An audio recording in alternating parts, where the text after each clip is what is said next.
আসসালামু আলাইকুম। এখন আপনারা দেখবেন সংবাদ শিরোনাম। গণসংযোগে মানুষের অধিকার নিশ্চিতের প্রতিশ্রুতি বিএনপির শীর্ষ নেতাদের। আজ উত্তরবঙ্গের ৩ জেলায় তারেক রহমানের জনসভা। কর্মক্ষেত্রে নারী পুরুষের সমান অংশগ্রহণ নিশ্চিতের অঙ্গীকার জামায়াত আমিরের। জনজোয়ার দেখে ভীত একটি দল, মন্তব্য এনসিপি আহ্বায়কের। শেরপুরের ঝিনাইগাতীতে সংঘর্ষে আহত উপজেলা জামায়াতের সেক্রেটারি মৃত্যু, আহত অর্ধশতাধিক, প্রতিবাদে বিভিন্ন স্থানে বিক্ষোভ। সারা দেশে প্রথমবারের মতো ভোট দেবেন ৬,০০০ কারাবন্দী। পোস্টাল ব্যালটের জন্য আবেদন করে অনুমতি পেয়েছেন। কার্যক্রম নিষিদ্ধ আওয়ামী লীগ সহ কয়েকটি দলের নেতারাও। ৯৬০ জন বন্দী এখন এলিজিবল ফর ভোট দেওয়ার জন্য তারা রেজিস্টার। নির্বাচন কমিশনের সাথে কোঅর্ডিনেশন করছে কিভাবে ব্যালটগুলো আমাদের কাছে আসবে এবং আমরা কিভাবে নির্বাচনটা পরিচালনা। ভোটের প্রচারণায় বিপুল জনসমাগম হলেও প্রতিশ্রুতি বাস্তবায়নে পরিকল্পনা না দেয়ায় প্রশ্ন বিশ্লেষকদের। কোন দলের পক্ষে নয় যুক্তরাষ্ট্র। Bangladesh's elections, the outcome of the election is for the Bangladeshi people and only the Bangladeshi people to decide. যারা রেফারি ভূমিকায় থাকে তাদের একার পক্ষে সব করা সম্ভব হয় না। চট্টগ্রামের রাউজানে গভীর নলকূপের গর্তে পড়ে যাওয়া শিশু মিসবাহকে বাঁচানো যায়নি। মাটি কেটে উদ্ধার করতে লেগে যায় ৪ ঘন্টা। খেলতেছে 4টা থেকে সবাই খেলতেছে বাচ্চারা মিলে, তখন খেলতে গেলেও গা থেকে ভরে যায়। যখন নিয়ে আসছে মেডিকেলে তখন তো খুব মর্মান্তিক, আসলে তখনই তো ডেথ ছিল। আসসালামু আলাইকুম। এখন দেখবেন সংবাদ বিস্তারিত। রাজধানীতে বিএনপি ও জোট প্রার্থীরা জোরে সোরে চালাচ্ছেন প্রচারণা। বুধবার ঢাকার সব আসনেই গণসংযোগে ব্যস্ত ছিলেন প্রার্থীরা। ভোটারের দ্বারে দ্বারে ঘুরছেন সবাই। নির্বাচনের জয়ের ব্যাপারেও আশাবাদী তারা। নিজ নিজ নির্বাচনী এলাকার সমস্যা নিরসনে প্রতিশ্রুতি দিচ্ছেন বিএনপি প্রার্থীরা। আবার বিভিন্ন আসনে রয়েছে প্রার্থীদের অভিযোগ পাল্টা অভিযোগ। রাজধানীর মতিঝিলে নির্বাচনী মিছিল করে বিএনপি সমর্থকরা। মিছিলে অংশ নেয় শাহজাহানপুর, মতিঝিল, পল্টন ও শাহবাগ থানা বিএনপি, যুবদল, ছাত্রদল, মহিলা দল সহ বিভিন্ন অঙ্গ। ক্লাব মাঠে নির্বাচনী পথসভা করেন ঢাকা ৮ আসনের বিএনপি প্রার্থী মির্জা আব্বাস। বলেন, নির্বাচন বানচাল করতে চক্রান্ত করছে একটি পক্ষ। তিনি আশ্বাস দেন, নির্বাচনের আগে ও পরে বিএনপি দেশকে শান্ত রাখবে। যে কোনো উস্কানির মুখে আপনারা শান্ত থাকবেন, কারণ বিজয় আমাদের দ্বার প্রান্তে ইনশাআল্লাহ। এই বিজয়কে অন্য কেউ যাতে অন্য খাতে প্রবাহিত করতে না পারে সেদিকে আপনারা খেয়াল রাখবেন। ঢাকা ১৬ আসনে গণসংযোগ করেন বিএনপি প্রার্থী আমিনুল হক। বস্তিবাসীদের স্থায়ী পুনর্বাসন ও ধর্মীয় সম্প্রীতির সমাজ গড়ার প্রতিশ্রুতি দেন তিনি। এই মানুষগুলো দীর্ঘদিন ধরে প্রতিটি মুহূর্তে উচ্ছেদের আতঙ্কে ভোগে এবং এই এলাকাতে হিন্দু অধ্যুষিত একটি এলাকা রয়েছে, যাদেরকে নিয়ে আমরা প্রত্যেকটি মুসলমান, হিন্দু, বৌদ্ধ, খ্রিস্টান সবাই যাতে একটি পরিবারের মতো বসবাস করতে পারি। রাজশাহীতে আজ নির্বাচনী সমাবেশে যোগ দেবেন বিএনপি চেয়ারম্যান তারেক রহমান।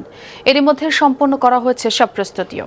সকালে বিমানে ঢাকা থেকে রাজশাহী নেমে তিনি যোগ দেবেন হাজী মোহাম্মদ মুহসিন সরকারি উচ্চ বিদ্যালয়ের মাঠে নির্বাচনী সমাবেশে, যা স্থানীয়ভাবে পরিচিত মাদ্রাসা মাঠ হিসেবে। দীর্ঘদিন পর প্রিয় নেতার রাজশাহী সফরে উজ্জীবিত দলীয় নেতাকর্মীরা।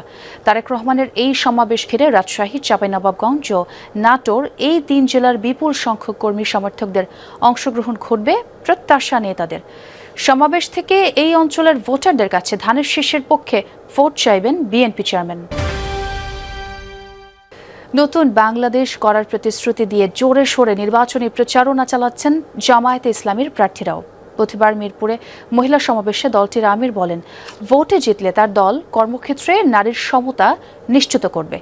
এদিকে ১১ দলীয় ঐক্যের প্রার্থী নাহিদ ইসলাম অভিযোগ করেছেন, জনজোয়ার দেখে ভয় পেয়ে একটি দল পেশি শক্তি ব্যবহার করছে।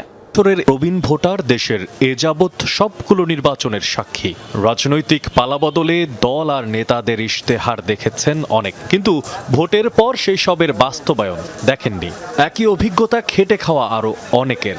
আবারও ভোটের ডামাডোল। পাড়া মহল্লার অলিগলিতে দিন রাত চলছে নির্বাচন। ঢাকা ১৫ আসনের কাফরুল এলাকায় জামায়াতে ইসলামীর জনসংযোগ। দলটির আমির নিজেই এই আসনের প্রার্থী।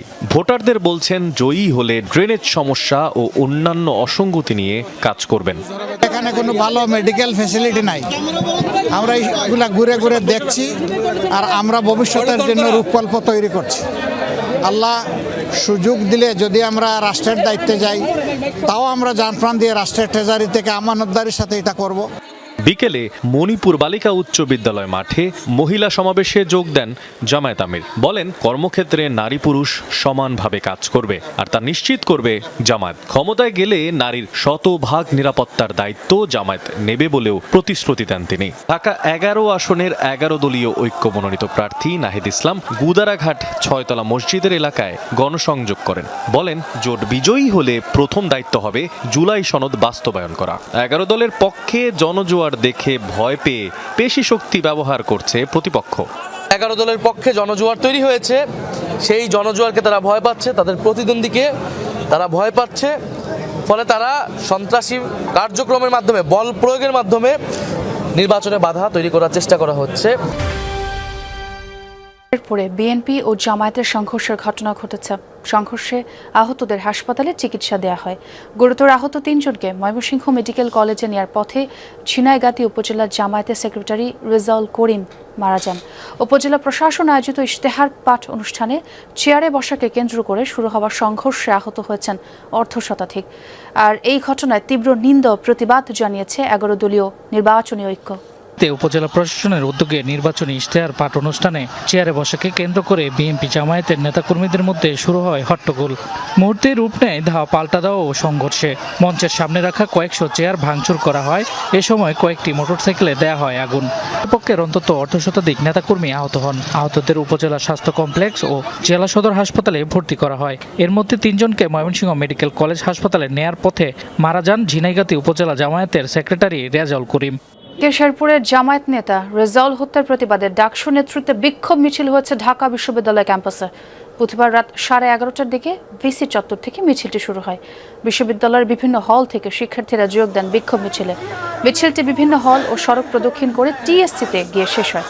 বিক্ষোভ পরবর্তী সমাবেশে ডাকসু নেতারা অভিযোগ করেন, নির্বাচন ঘিরে দেশের বিভিন্ন স্থানে সহিংসতা চলছে। এ সময় নির্বাচন কমিশন ও অন্তর্বর্তীকালীন সরকারের নিরপেক্ষতা নিয়েও প্রশ্ন তোলেন তারা। অবিলম্বে রেজাউল হত্যায় জড়িতদের আইনের আওতায় আনার দাবি জানানো হয়। এই বিএনপি 12 ফেব্রুয়ারি পর্যন্ত যাওয়ার আগে তারা আগেই পরাজয় মেনে নিয়েছে। আমরা চাই আপনারা আগে থেকে পরাজয় বরণ করার দরকার নেই, সুস্থতার রাজনীতি করেন। 14-15 জুলাই ঢাকা বিশ্ববিদ্যালয়ে ছাত্রলীগের সন্ত্রাসীরা ছাত্রীদের উপর হামলা করেছিল। এখন আমরা দেখি বিএনপির সন্ত্রাসীরা গ্রামে গ্রামে নারীদের উপর হামলা করছে। শেম তাদের উপরে শেম। এবারই প্রথম জাতীয় সংসদ নির্বাচনে ভোট দেওয়ার সুযোগ পাচ্ছেন কারাবন্দীরা। সারা দেশে এই সংখ্যা প্রায় 6000। পোস্টাল ব্যালটে ভোট দেবেন তারা। কার্যক্রম নিষিদ্ধ আওয়ামী লীগ সহ কয়েকটি দলের নেতারাও ভোট দেওয়ার আবেদন করেছেন। তাদের মধ্যে আছেন শাহজাহান খান, হাসানুল হক ইনু, মেনন সহ 22 জন। কারা কর্তৃপক্ষ জানিয়েছেন, আবেদন যাচাই বাছাই করে ভোট দেওয়ার সুযোগ দিয়েছে নির্বাচন কমিশন। জাতীয় সংসদ নির্বাচন ও গণভোট এবারই প্রথম পোস্টাল ব্যালটে কারাবন্দীদের জন্য ভোট দেওয়ার সুবিধা রেখেছে নির্বাচন নির্দেশনায়। সেই প্রস্তুতিও নিয়েছে